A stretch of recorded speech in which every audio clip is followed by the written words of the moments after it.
शिंदेंच्या शिवसेनेकडून 45 उमेदवारांची पहिली यादी जाहीर करण्यात आलेली आहे। मुख्यमंत्री एकनाथ शिंदे ठाण्यातल्या कोपरी पाचपाखाडी मतदारसंघामधून लढणार आहेत। मंत्री उदय सामंत, दीपक केसरकर, अब्दुल सत्तार, दादा भुसे, शंभूराज देसाई, तानाजी सावंत यांच्यासह काही प्रस्थापितांना अर्थात आमदारांना उमेदवारी दिली गेलेली आहे आणि काही नवीन चेहरे सुद्धा या 45 जणांमध्ये समाविष्ट आहेत। ही यादी नेमकी कशी आहे बघूयात शिंदेंच्या शिवसेनेची, त्याच्यावर एक नजर टाकूयात। कोपरी पाचपाखाडी मतदारसंघातून स्वतः एकनाथ शिंदे यांना संधी आहे। रत्नागिरीमधून उदय सामंत, पाटणमधून शंभूराज देसाई, सावंतवाडी मतदारसंघातून दीपक केसरकर। सिल्लोड मतदारसंघामध्ये अब्दुल सत्तार, मालेगावमध्ये दादा भुसे, जळगाव ग्रामीणमधून गुलाबराव पाटील आणि परांडा मतदारसंघातून तानाजी सावंत यांना तिकीट दिले गेले।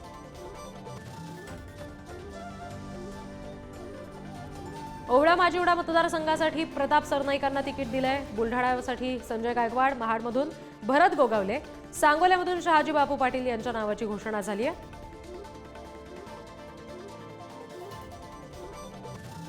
राजापूरमधून किरण सामंत, कळमनुरी मतदारसंघातून संतोष बांगर, जालन्यातून अर्जुन खोतकर, संभाजीनगर पश्चिम मतदारसंघातून संजय शिरसाट, नांदगावमधून सुहास कांदे, कर्जतमधून महेंद्र थोरवे, माहीममधून सदा सरवणकर, कुर्ल्यातून मंगेश कुडाळकर, मागाठाणेमधून प्रकाश सुर्वे, भायखळ्यातून यामिनी जाधव, रामटेकमधून आशिष जयस्वाल आणि साखरी मतदारसंघातून मंजुळा गावित अशा उमेदवारी सध्या जाहीर झाल्या। आणखी तपशील घेणार आहोत। प्रतिनिधी निखिल चव्हाण आपल्याशी जोडले गेलेत। निखिल, ही जी नावं सध्या जाहीर झालेली आहेत, या व्यतिरिक्त आणखी कुठली यादी जाहीर होणार, त्याच्यामध्ये साधारण किती नावं असू शकतात आणि कुणाची नावं असू शकतात याचा काही अंदाज आहे का?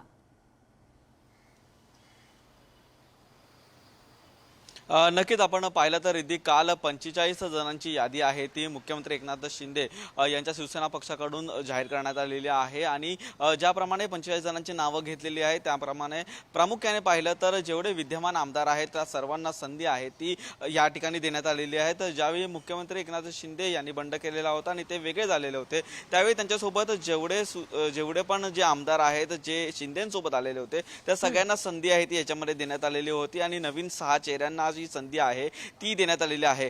कालच पहिली यादी म्हणजे 45 जणांची जाहीर झालेली आहे। त्यानंतर येत्या 2 दिवसामध्ये दुसरी यादी आहे ती देखील जाहीर होईल। एकूणच पाहता शिवसेनेला या संपूर्ण 30 ते 35 अजून मतदारसंघांमध्ये उमेदवारी आहे ती मिळण्याची शक्यता आहे ती वर्तवली जाते, कारण या ठिकाणी भाजपकडून 99 जणांची यादी आहे ती जाहीर करण्यात आली, शिवसेनेकडून 45 जण आणि आता राष्ट्रवादीकडून काही वेळात किंवा काही दिवसामध्ये ही जी 40-45 नावं आहेत ती जाहीर होतील। त्याप्रमाणे पुढची यादी नेमकी कधी जाहीर होते, त्याच्यात कोणाची नावं येतात हे पाहणं औत्सुक्याचं असेल।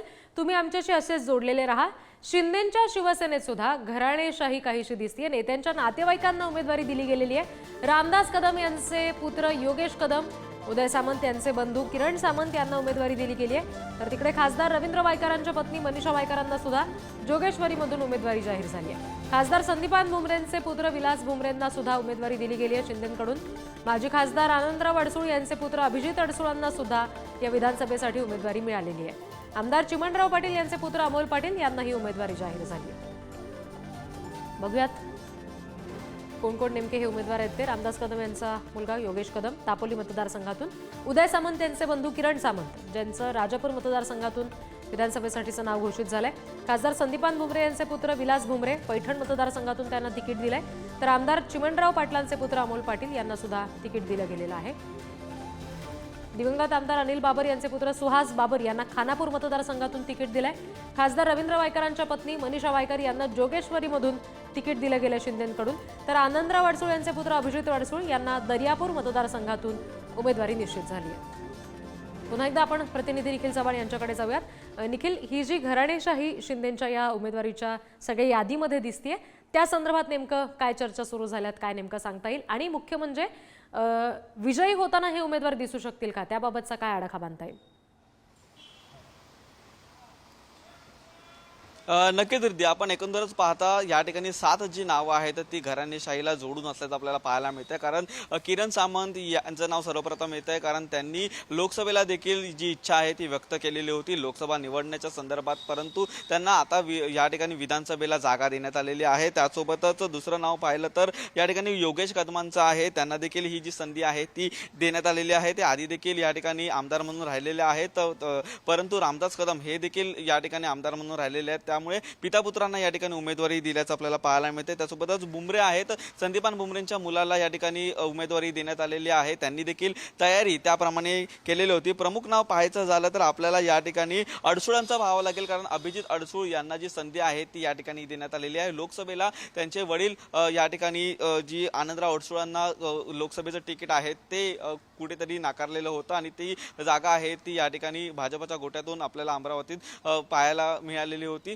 त्यामुळे आनंदराव अडसूळांचा नाराजीचा सूर आहे तो अनेक वेळा आपल्याला पक्षाच्या माध्यमातून पाहायला मिळालेला होता. त्यामुळे ही जी संधी आहे ती प्रामुख्याने अभिजित अडसूळांना दिलेली आहे. त्यासोबतच मनीषा वायकरांना दिलेली आहे, कारण रवींद्र वायकरांचं नाव आहे ते लोकसभेसाठी गेलेलं होतं. त्यामुळे ही संधी आहे ती आता वायकरांच्या पत्नीला आहे ती देण्यात आलेली आहे. एकंदरच पाहता 7 नावं आहेत ती घराणेशाहीला जोडून या ठिकाणी पाहायला मिळतात. निश्चित. निखिल, धन्यवाद दिलेल्या तपशिलांसाठी.